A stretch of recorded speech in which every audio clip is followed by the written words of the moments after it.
Look at your dog. You see a best friend, but history sees a biological experiment. The truth is, your purebred didn't evolve. It was designed during a controversial era known as the Victorian Explosion. We are told these breeds are pure, but what if I told you they were created using the same dark theories of eugenics that were later applied to humans? Today on ChickaPaws, we are exposing how a 19th century obsession with class and hierarchy forever warped the DNA of man's best friend. You will never look at a pug the same way again. Meeting your dog's Victorian ancestors. Have you ever looked at the dog sleeping at the foot of your bed and wondered where they really came from?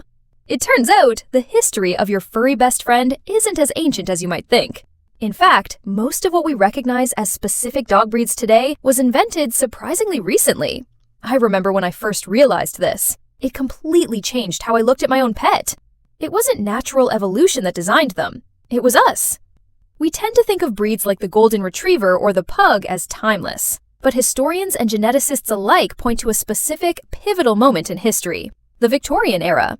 Before this, dogs were defined by what they did, herding, hunting, or guarding. But the Victorians, they changed the game entirely. They didn't just breed for function, they bred for a very specific and sometimes dark aesthetic ideal. But here is the uncomfortable truth that might make you shift in your seat.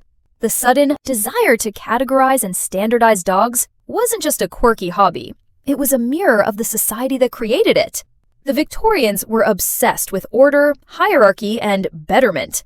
And unfortunately, your dog's DNA is the lingering evidence of a social experiment that went far beyond the kennel. If you think this is just about cute puppies, you are missing the bigger, more disturbing picture. So, are you ready to meet the ancestors who decided what your dog should look like? The 19th century breed explosion. Imagine walking down a street in London in 1800. You wouldn't see the distinct variety of dogs we see today. Fast forward just 50 years, and suddenly, there is an explosion of shapes and sizes. This phenomenon is what experts call the Victorian Explosion. It feels almost like a biological Big Bang, doesn't it? I find it fascinating that in such a short evolutionary blink of an eye, humans managed to stretch and squash the canine genome to such extremes. This period marked a massive shift in how we relate to the natural world. It wasn't enough to live alongside nature. The goal was to dominate and design it. We went from having a handful of loosely defined land races to hundreds of specific, rigid breeds. It is widely acknowledged by historians of science that this wasn't accidental. It was a deliberate, industrial-scale effort to manufacture diversity. But here's the part they didn't tell you in history class. This explosion wasn't driven by the health or happiness of the animals. It was driven by fashion. Just like the bustle or the top hat, dog breeds became accessories. And when living things become fashion statements, biology often takes a back seat to vanity. You might be wondering, how did they manage to change dogs so quickly? The answer lies in a new, rigorous system of control that we still use today, establishing rigid Kennel Club standards. To manage this explosion of new breeds, the Victorians needed a governing body. Enter the Kennel Club, established in 1873. This was the moment when dog breeding transitioned from a rural practice to a codified science.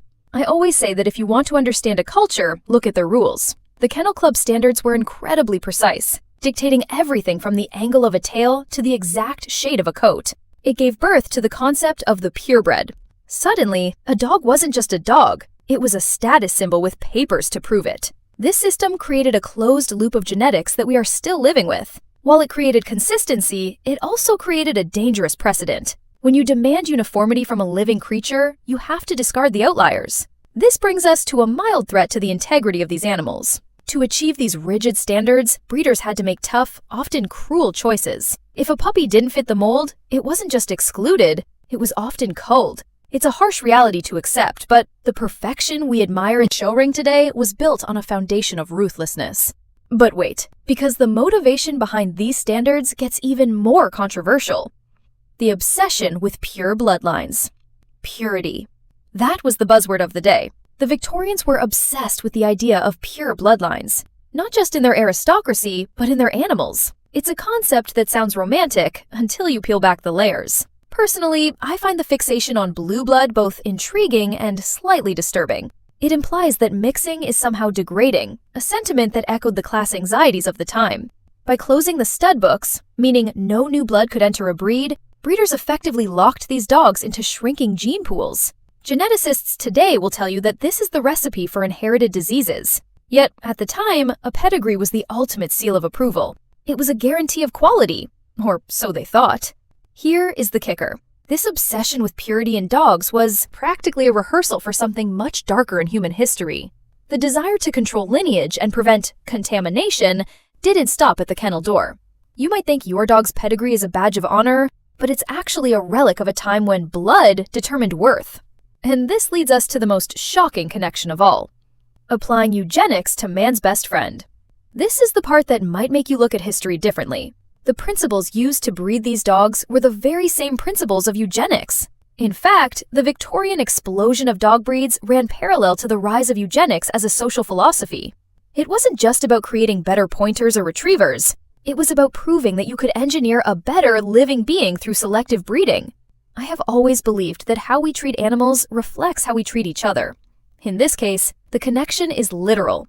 The idea that you could breed out undesirable traits and breed in superior ones was tested on dogs before it was aggressively applied to human populations. It's a chilling thought, isn't it? Your golden retriever is, in a sense, a successful experiment in eugenics. But what happens next will surprise you. While we have largely rejected eugenics in human society for obvious moral reasons, we have doubled down on it with our pets. We accept, without question, the idea that some dogs are better because of their genes. We are still playing the Victorian game of designed life, often ignoring the suffering it causes. It makes you wonder, are we the masters, or are we the monsters? Social class mirrored in breeding. Let's talk about status. In Victorian England, what you owned defined who you were, and that included your dog. The breeding movement mirrored the strict social hierarchy of the time. There were aristocratic dogs for the wealthy, and working dogs for the commoners. It wasn't just about utility, it was about reinforcing social boundaries. I've noticed this trend hasn't really gone away. Even today, certain breeds signal a certain lifestyle. Back then, owning a refined, purebred animal was a way to signal your own refinement and purity. It was ego stimulation at its finest.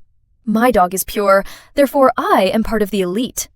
It solidified the idea that worth is hereditary. Here is the discomforting part. The stray, the mutt, the mongrel.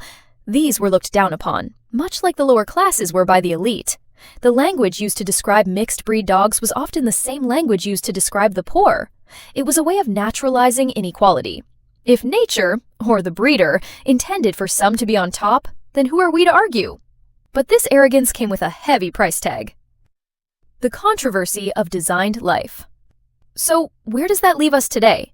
We are living in the aftermath of this Victorian experiment.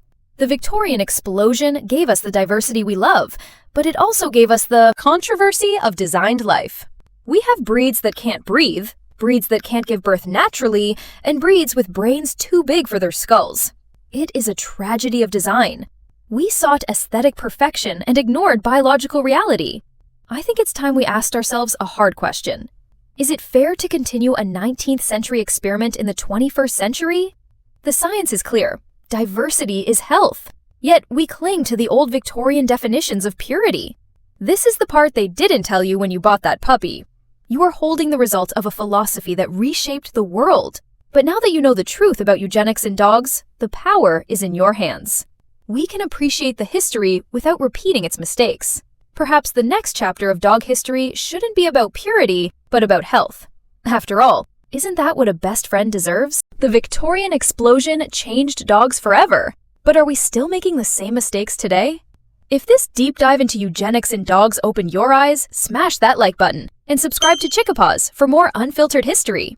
Comment below, is purity worth the price of their health? See you in the next mystery!